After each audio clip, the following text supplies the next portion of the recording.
하나님 말씀 갈라디아서 3장 10절 말씀 보겠습니다.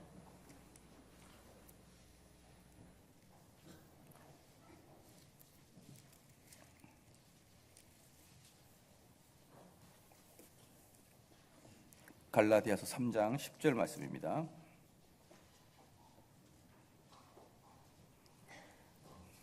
봉독해 올리겠습니다. 갈라디아서 3장 10절 말씀. 무릇 율법 행위에 속한 자들은 저주 아래 있나니 기록된 바 누구든지 율법 책에 기록된 대로 온갖 일을 항상 행하지 아니하는 자는 저주 아래 있는 자라 하셨습니다. 아멘. 웨스트민 신앙고백서 19장 보겠습니다.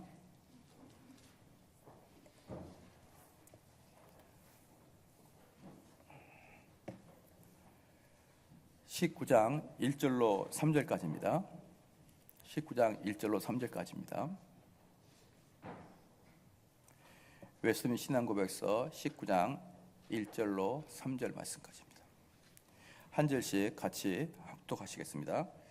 하나님께서는 아담에게 행위 언약으로서 율법을 주셨고 아담과 그 모든 후손에게 그 율법을 개인적으로 최초로 그리고 정확하고 영구하게 순종할 것을 요구하셨고 그 율법을 성취하면 생명을 약속하셨고 그것을 깨뜨리면 죽음을 경고하셨고 그것을 지킬 수 있는 힘과 능력을 그에게 부여하셨다. 2절 이 율법은 아담이 타락한 후에도 의에 대하여 완전한 규칙으로 존속되어 있다. 그리고 그 율법은 시내의 산에서 하나님의 십계명으로 두 돌판에 기록되었다. 처음 4계명은 하나님께 대한 우리의 본분을 포함하고 있고 나머지 6계명은 사람에 대한 우리의 본분을 포함하고 있다. 세 번째, 일반적으로 도덕법이라고 불리는 이 율법 외에도 하나님께서 아직 어린 교회인 이스라엘 백성에게 의식법을 주기를 기뻐하셨다. 이 의식법은 여러 모형적인 규례를 포함하고 있으며 부분적으로는 예배하는 것에 대한 것으로 그리스도와 그분의 은혜들과 행하실 일들, 고난들, 유익들을 예표하고 있으며 또한 부분적으로는 도덕적인 의무들에 대한 여러 가지 교훈을 제시되고 있다. 지금 모든 의식법은 신약시대에 폐기되었다. 아멘. 오늘은 이제 율법에 대한 하나님의 율법에 대해서 말씀을 좀 드리겠습니다.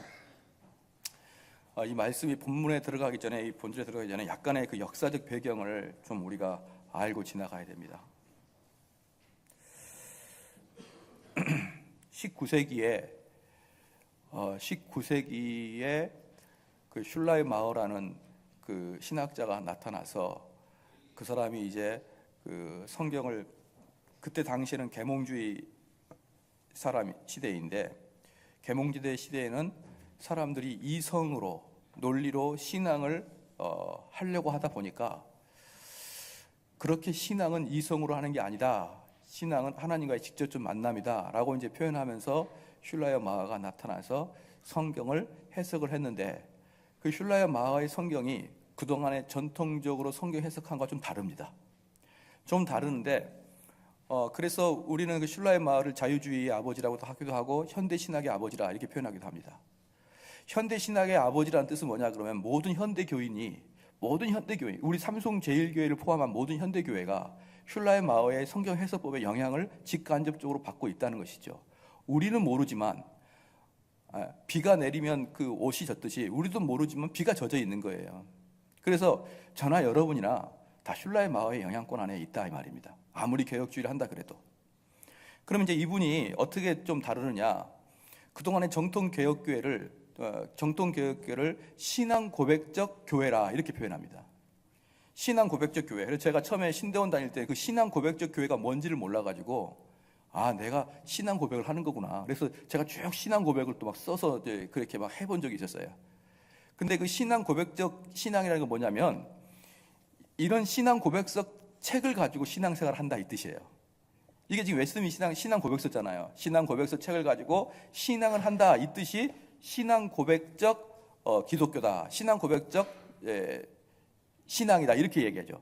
그러니까 종교개혁자들과 그 이후에 또는 청교도들의 신앙을 다른 말로 신앙 고백적 신앙이다 이렇게 표현하고 좀 더 요즘의 말로 표현하면 교리적 관점의 교회다, 이렇게 표현하는 것이죠. 그래서 청교도들은 교리적인 설교가 아니면 전혀 설교라고 표현하지 않습니다. 오늘 11시 예배 때도 여러분이 잠깐 보았지만 그게 전혀 교리적인 설교가 아닌 것 같은데 저는 그걸 다 교리적으로 설명한 거거든요. 이런 식의 교리적인 설교를 하는 사람들은 어떤 분이 교리적인 설교를 하는지 안 하는지 금방 알 수가 있는 것이죠. 그런데 슐라이어 마허는 이런 교리적인 설교, 이런 것을 논리적이고 더 나아가서 이러한 것들을 사람이 만들었는데 왜 이러한 걸로 너가 옳으냐 내가 옳으냐 싸우냐 이 말이에요. 싸우냐. 그리고 더욱더 중요한 게 뭐냐면 그 이전에 신앙 고백서에 입각한 신앙은요, 거의 대부분 하나님과 예수 그리스도를 알아가는 데 집중되어 있어요.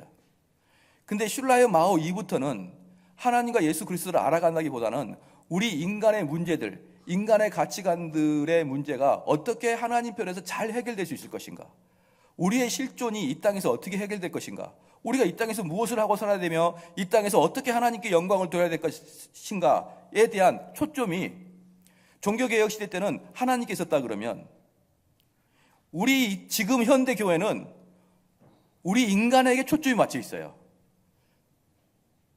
세월호 사건으로 죽어가는 그 사람들의 위로를 어떻게 해줄 것인가, 지금 현재 문제를 소외된 자들에 대해서 우리가 어떻게 그들을 바라봐야 될 것인가, 이러한 것들이 다 하나님의 관점이 아니라 사람의 관점으로 가 있단 말이에요. 그러니까 제가 아까도 처음에 말씀드렸듯이 우리는 다 직간접적으로 슐라이어 마허의 영향을 받고 있는 거예요. 그런데 그 전에는 우리 사람의 관심보다는 전폭적으로 하나님께 대한 관심이 있었단 말입니다. 그래서 이 슐라이어 마허가 두 가지 아주 큰 역할을 했는데, 바로 신앙의 신앙의 시각을 하나님에서 이 세상의 실존에대로 내려오게 된 것이죠. 저렇게 학대받는 사람들을 어떻게 우리가 위로해 줄 것인가. 그 다음에 두 번째는 뭐냐 그러면, 슐라이어 마허가 했던 두 번째 아주 중요한 게 뭐냐면 바로 신앙 고백적 믿음을 없애고 하나님과 직접적 내통을 하는 그 주관적인 신앙을 바꿔요. 즉 교리적 신앙을 파괴하고, 교리적 신앙에 대해서는 별로 중요시 여기지 않고 하나님과 나와의 개인적인 만남을 참된 신앙이라고 슐라이어 마허가 이야기하는 것이죠. 여러분 익숙하죠? 그래서 제가 여러분에게 뭐라고 표현하는 것입니까? 현대 신학자들은 다 직간접적으로 슐라이어 마허의 영향권에 있다 이 말이에요. 여기서 분명히 많은 교회 다니면서 그랬을 거예요. 하나님과 나와의 관계, 이게 중요하지 무슨 교리적 관점이 중요하냐, 이렇게 이야기하게 되겠죠. 그런 세월이 몇 년입니까? 자그마치 200년, 300년이에요. 200년, 300년부터 이미 현대 신학이 돼 있었고 이미 슐라이어 마허 영향권에 있었기 때문에 여러분의 아버지들도 다 자유주의 신학의 영향을 받고 있어요. 그런데 그 자유주의 신학을 뛰어넘어서 16세기, 17세기에 개혁교회 정통을 이야기하니까 오히려 우리나라에서는 이게 아주 새롭게 들리는 것입니다. 아주 새롭고 다른 교회에서 못 들어본 이야기고, 이건 다른 말로 저희들은 신앙 고백적 신앙을 하는 반면에 다른 교회는 슐라이어 마허적 신앙을 갖고 있기 때문이다. 이렇게 여러분이 알고 있으면 간단합니다. 그래서 제가 왜 이런 말씀을 이 서두에 꺼내냐 그러면요, 그 중에서도 특별히 슐라이어 마허가 완전히 깨버렸던 게 뭐냐 그러면 우리 그리스도인들의 율법 준수에 대해서 완전히 깨버렸습니다. 완전히. 하나님은 우리에게 뭔가를 강제하지 않으신 분이고 뭔가를 우리에게 이렇게 막 명령을 내리고 이러한 것들을 아주 몸소리치게 싫어하는 것이죠. 그러나 청교도들은 어떤 별명을 갖고 있었냐 그러면 새 속에 내려오는 수도사다 이렇게 표현했습니다. 청교도들은 새 속에 내려오는 수도사다 이렇게 표현했어요. 그래서 함부로 복장을 이렇게 입지도 못하고 함부로 주의를 범하지도 못하고 아주 철저하게 그 법을 지켜가고 있었는데, 자유주의는 이거야말로 답답하고 이거야말로 의식적이고 이거야말로 바리새적이다라고 표현하는 게 자유주의예요. 그래서 여러분, 사랑하는 성도 여러분, 자유주의자들이 전 세계의 기독교를 완전히 망가뜨렸다는 것은 모든 교회사 학자들이 공통적인 이야기가 자유주의가 모든 교회를 파괴시켰다고 말하고 있습니다. 그런데 그 자유주의가 무슨 뿔이 달린 아주 무시무시한 또는 스님 복장을 하고 있는 그러한 자가 아니라 대단히 착하고 대단히 현명하고 대단히 엘리트와 같은 목사들에 의해서 이 일들이 하나둘씩 적용됐기 때문에 많은 사람들이 그 무리에 쭉 빠져들어가서 지금은 한국은 자유주의에 물들지 않는 교회를 찾아보기가 거의 어렵습니다. 제가 봤을 때는 뭐 한 몇 개 안 돼요. 자유주의가 뭔지를 정확하게 깨닫고 자유주의의 입장을 아주 경계하는 교회는 거의 없다. 거의 대부분 자기들이 아무리 보수주의요, 합동층이요, 통합측이요, 고신측이요 아무리 그렇게 이야기를 해도 그 교회 내부의 목사 자체는 전부 다 자유주의에 물들어 있다. 왜죠? 교리를 거의 공부 안 했을 것이고, 우리는 거의 기도할 때 하나님과 나와의 개인적 관계를 맺었을 것이고, 그렇죠? 하나님을 알아가고 예수님을 알아가는 그런 공부보다는 이 세상의 실존에 대해서 우리가 말씀으로 어떻게 해석해야 될 것인가에 대한 관심이 더욱더 큰 걸 보면 결국은 자유주의에 물들었다고 밖에 말할 수 없는 것이죠. 그 중에 하나가 뭐라고요? 율법을 완전히 박살냈습니다. 율법을. 그래서 조금만 율법적인 설교를 하게 되면, 조금만 이것을 지키지 않으면 여러분 혼납니다, 이건 이렇게 지켜야 됩니다, 이렇게 명령적으로 설교가 나가면 아주 본질적으로 싫어합니다. 그런 설교를, 자유주의자를. 오늘 갈라디아서 봐봅시다. 갈라디아서 오늘 본문 말씀에 3장 10절 말씀, 아주 이게 대표적인 예입니다. 무릇 율법 행위에 속한 자들은 저주 아래 있나니 기록된 바 누구든지 율법책에 기록된 대로 온갖 일을 항상 행하지 아니하는 자는 저주 아래에 있는 자라 하였습니다. 봐라, 율법 아래에 있는 자는 저주 아래에 있다고 하지 않았느냐? 그러니까 율법을 지키지 마라, 이렇게 나가는 거예요. 이게 이제 자유주의자들의 해석인 거예요. 봐, 율법은 저주 아래 있다 그러잖아. 사랑하는 성도 여러분, 이게 무슨 말입니까? 율법은 우리를 저주를 주는 것이고, 율법의 역할은 우리를 저주를 주는 것이고, 사도 바울이 말했듯이 그럼 율법이 의미가 없느냐? 아니야, 율법도 하나님이 주시니까 아주 아름다운 것이다 라고 사도 바울이 얘기했죠. 그래서 그 율법은 우리에게 주는 목적이 우리에게 저주를 하고 우리를 겁나게 하고 우리를 감옥에 가둬버리는 목적으로 율법이 있다 이 말이에요. 그럼 그 율법은 우리를 구원을 얻는데 어떤 역할을 하고 있느냐? 우리를 감옥에 가다 두는 역할. 거기서 우리 심령이 낮아지고 깨지고 그러할 때, 우리 주님께서 찾아올 때 만날 수 있는 역할이 율법을 해주는 것인데, 글쎄 현대교회는 율법 자체를 완전히 망가뜨려 버렸습니다. 그래서 더 이상 강제적으로 이렇게 해야 됩니다, 저렇게 해야 됩니다 라는 이런 강제적인 설교에 대해서 혐오감을 가져버리고 마는 것입니다.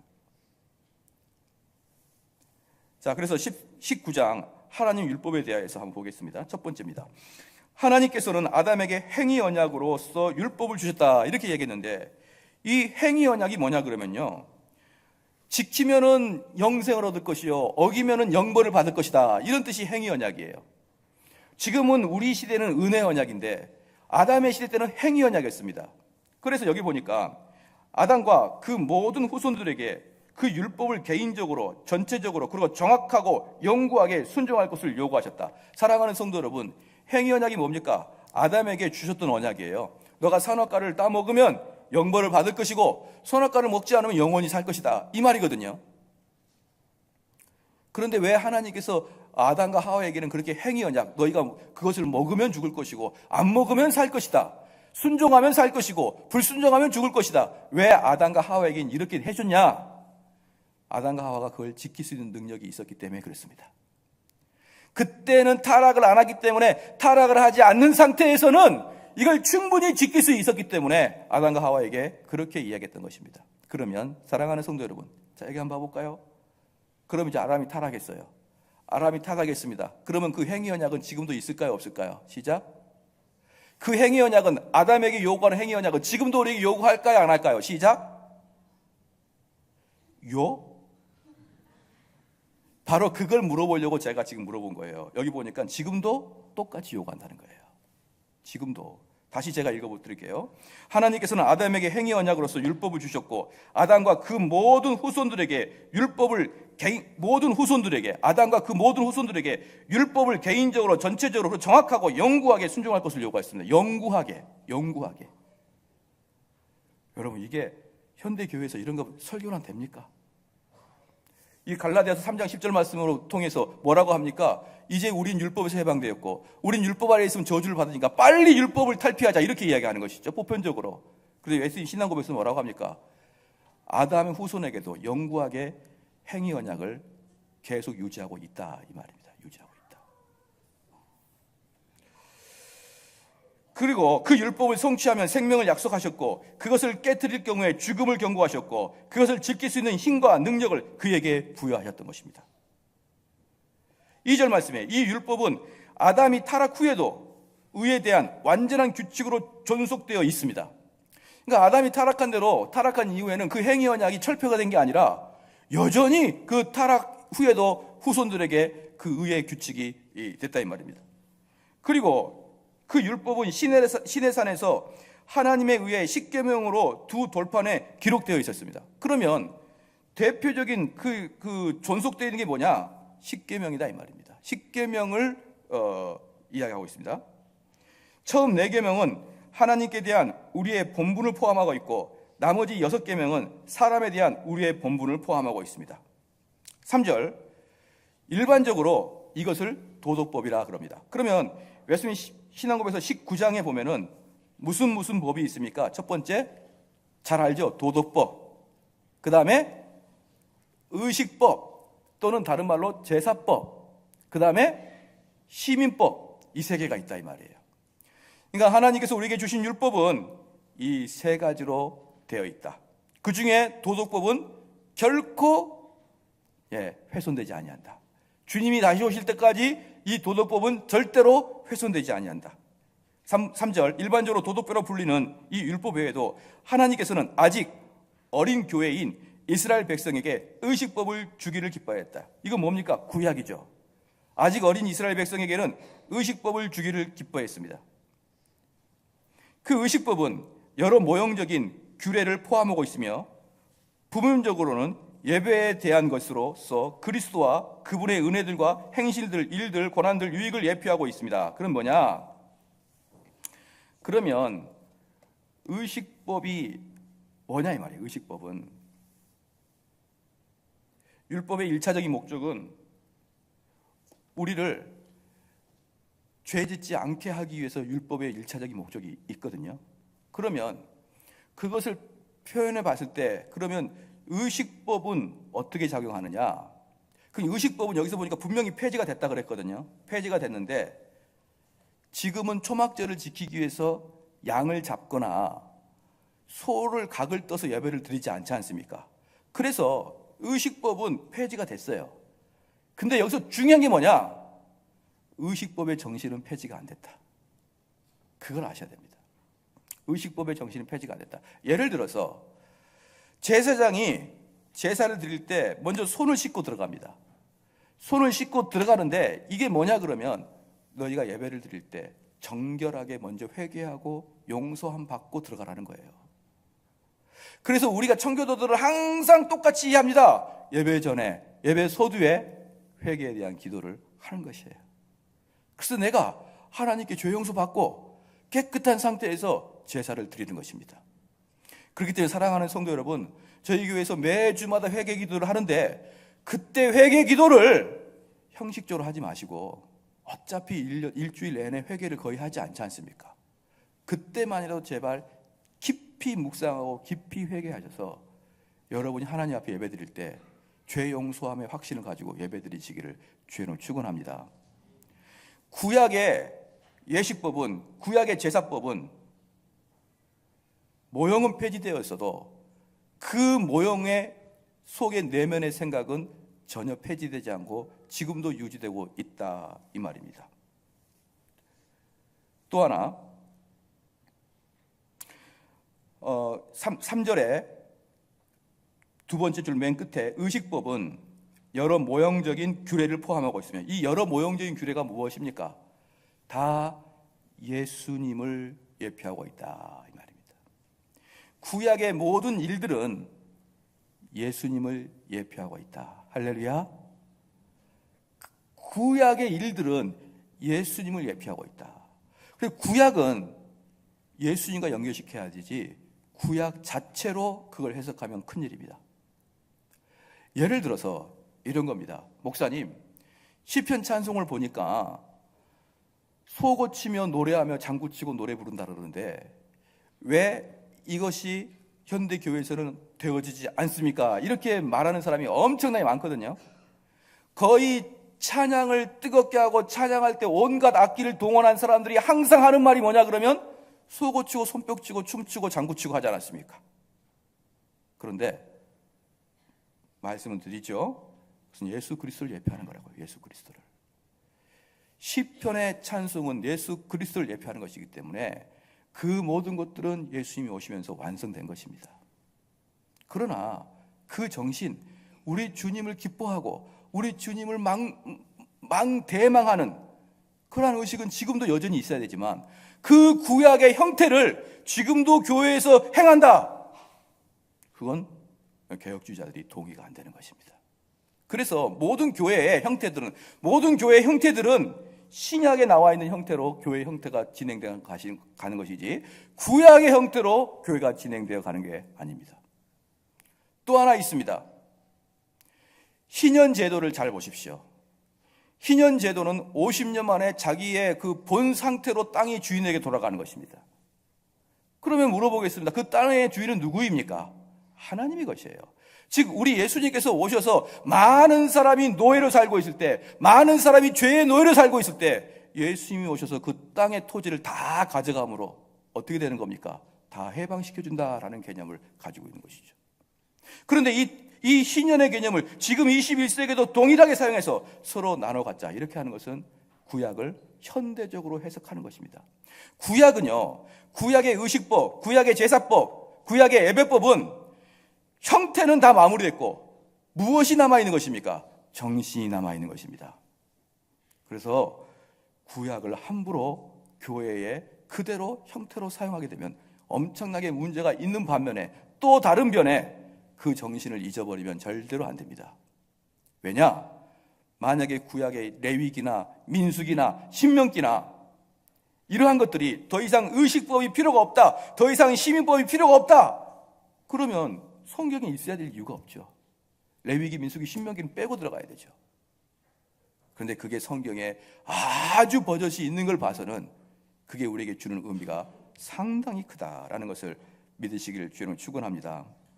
그래서 부분적으로는 셋째 줄입니다. 부분적으로는 예배에 대한 것으로서 그리스도와 그분의 은혜들과 행하실 일들, 고난들, 유익을 예표하고 있으며 또한 부분적으로는 도덕적인 의무에 대한 여러 가지 교훈들이 제시되고 있습니다. 지금 이 모든 의식법은 신약 시대는 폐지가 되어 있습니다. 신약에는 모두 폐지됐어요.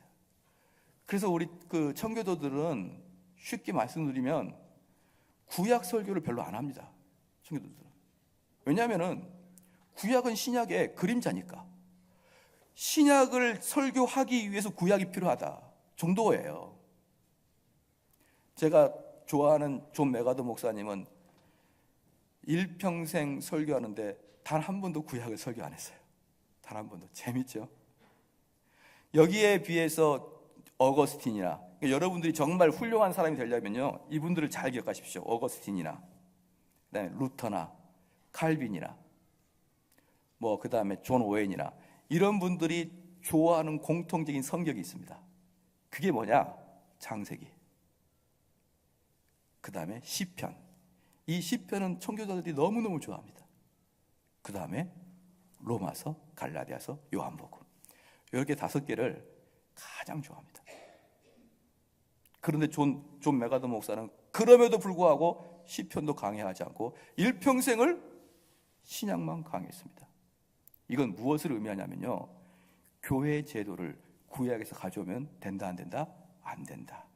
그것은 예수 그리스도로 말미암아 이미 성취되었고 완성되었다. 이미 성취된 다음에 신앙의 형태는 신약 시대에서 나타난 형태로 예배를 드리는 것이다 라고 여러분은 알고 계시면 될 것 같습니다. 그러면 이 갈라디아서 3장 10절 말씀을 조금만 제가 해석하고 이제 마무리하겠습니다. 3장을 보면은 9절 말씀에 그러므로 믿음으로 말미암는 자는 믿음이 있는 아브라함과 함께 복을 받으니라. 믿음으로 복을 받았다. 믿음으로 복을 받았다. 이렇게 말하고 있고, 그 다음에 10절 말씀에 무릇 율법의 행위에 속한 자들은 저주 아래에 있다 이렇게 표현했고요. 11절 말씀에 또 하나님 앞에서 아무나 율법으로 말미암아 의롭게 되지 못할 것이 분명하니, 그 다음에 읽으십시오. 이는 의인이 믿음으로 살리라 함과 같으니라. 무슨 말입니까? 율법을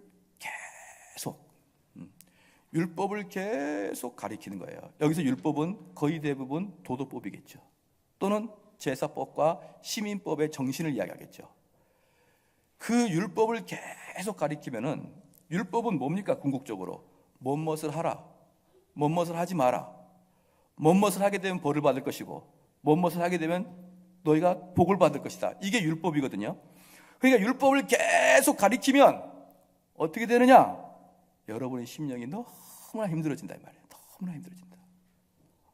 너무나 힘들구나. 내가 도대체 잘하는 게 아무것도 없구나. 그걸 바울은 뭐라고 표현하느냐? 여러분을 율법으로 가둔다 이렇게 표현하는 거예요. 이 율법의 역할이 여러분을 감옥에다 가두는 역할로 사용되고 있다. 그러면서 11절 말씀이 그렇게 하는 것입니다. 또 하나님 앞에서 아무나 율법으로 말미암아 의롭게 되지 못할 것이 분명하니, 그렇게 율법을 계속적으로 말하면 어떤 누구든지 그 율법을 통해서 깨끗하다는 소리를 듣지 못하는 게 분명하니 이는 의인이 믿음으로 살라 하였습니다. 그것은 여러분이 믿음으로 살게 하기 위해서. 율법을 그렇게 강조하는 이유는 율법을 통해서 여러분이 구원받지 못한다는 걸 깨닫고, 율법을 아무리 지키려고 해도 율법을 지킬 수 없다는 걸 깨닫고, 여러분이 몸부림을 치며 그리스도에게 믿음으로 달려가게 하기 위해서 율법의 역할이 필요하다는 것입니다. 그런데 제가 언젠가 한번 설교를 드렸듯이 이론은 알아요. 이론. 그렇구나. 내가 지킬 수 없구나. 내가 율법을 지킬 수 없구나. 그러니까 아예 율법을 안 지킨다. 그것은 절대로 안 된다. 여러분들이 율법을 지키려고 발버둥을 칠 때에야 비로소 믿음이 드러나게 된다 이 말입니다. 할렐루야. 그러므로 사랑하는 성도 여러분, 그러므로 율법을 강하게 설교하지 않으면 여기에 있는 성도들을 믿음으로 끌어갈 수 있는 방법이 제로입니다. 제로. 그걸 믿으셔야 됩니다. 그게 우리 웨스트민 신앙고백서예요. 그게 우리 개혁주의예요. 사랑을 이야기한다고요. 하나님의 어거스틴은 제일 좋아하는 게 시편과 요한복음입니다. 왜 어거스틴이 요한복음을 좋아하느냐? 요한복음은 사랑의 하나님을 나타내고 있거든요. 그런데 이 어거스틴의 책을 읽어보십시오. 그 사랑의 하나님을 나타내기 위해서 얼마나 우리를 율법으로 공격하는지 한번 봐보십시오.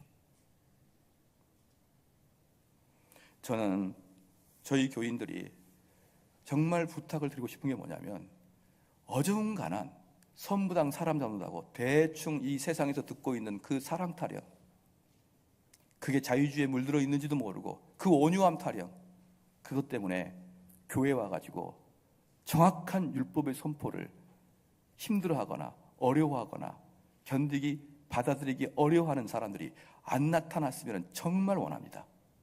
그것은 여러분들에게 엄청난 해악인 것이에요. 이 말씀을 들을 때마다 여러분들이 그 울타리에 갇히고 감옥에 갇히고 그걸로 말미암아 내가 저주를 받은 자라는구나 라고 깨달으면 깨달을수록, 그 죄를 더하면 더할수록 여러분은 은혜의 자리에 가게 된단 말이에요.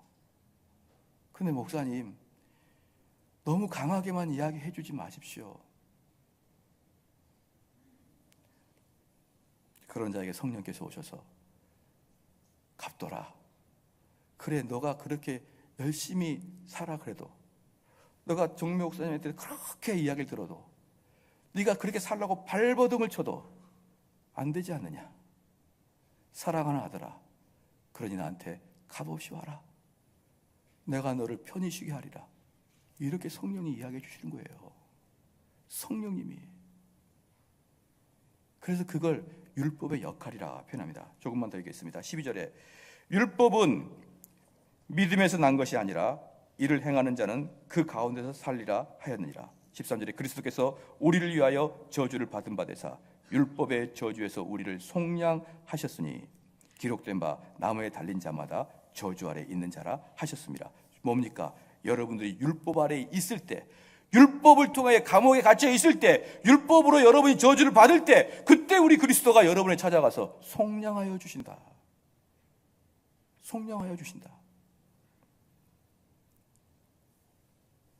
14절에 이는 그리스도 예수 안에서 아브라함의 복이 이방인에게도 미치게 하고 또 우리로 하여금 믿음으로 말미암아 성령의 약속을 받게 하려 함이니 형제들아 사람의 예대로 말하노니 사람이 언약에도 정한 후에는 아무나 패하거나 더하거나 하지 못하니라. 이 약속을 아브라함과 그 자손에게 말하신 것인데 여럿을 가리켜 그 자손에게라 하지 아니하시고 오직 하나를 가리켜 네 자손이라 하셨으니 곧 그리스도시니라. 22절 같이 한번 읽겠습니다. 시작.